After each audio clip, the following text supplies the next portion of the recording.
a couple of weeks ago that I had first grown suspicious. It was Max, a hobo who lives in an alley a couple of blocks away from my place.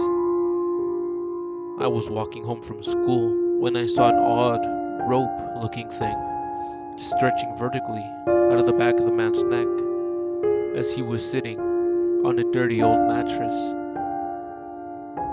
Just staring at it felt wrong, as if the strand shouldn't exist, and I felt cold sweat breaking out of my forehead as seconds stretched into what felt like hours. Max noticed that I was staring pretty quickly. Instead of his usual frown, he smiled at me with his rotten teeth and nodded as I passed by. Carmine, his old pooch, was hiding behind a container, whining loudly enough for me to hear. I remember thinking that I had never seen him scared before. The whole situation was too weird for my taste. So I went home and decided to avoid the alley in the future. A couple of days later, out the window, I saw Max and Carmine walking down the main street without a care in the world. This time, both had long, leathery strands flowing above them, though none of the people walking beside them seemed to notice.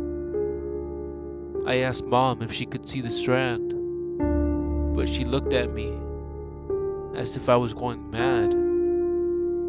My sister, Christine, asked me if I was doing drugs. That would have made sense, I guess. I went on with my life for about a month or so, going to school and the like, all the while trying my best to avoid the strange hobo and his dog.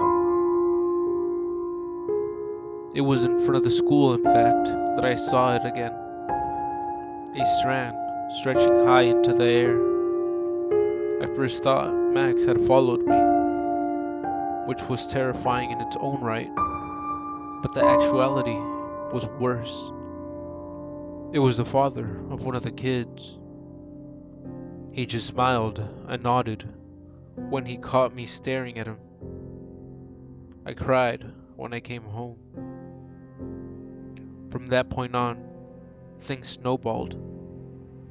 With each passing day, I would see more and more people and animals with strands poking out of their necks.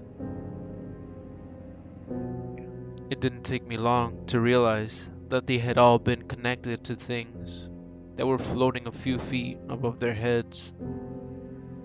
Strands I could see clearly, but those things, the nodes, as I've come to call them, are invisible most of the time.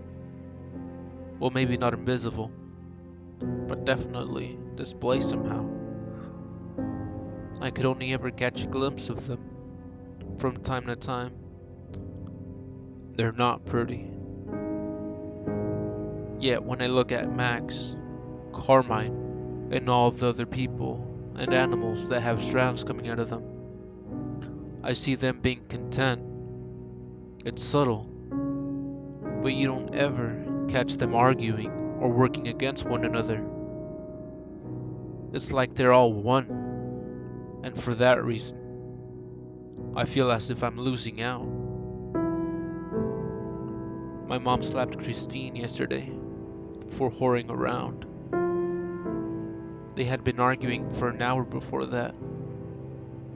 The truth is, though, that Mom got drunk again, and my sister spoke out against her. It's been much the same ever since Dad left. But I've been thinking, what if I could stop that?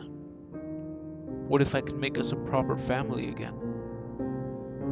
I looked out the window a couple of minutes ago to see Max and Carmine waiting in the backyard. They seemed happy.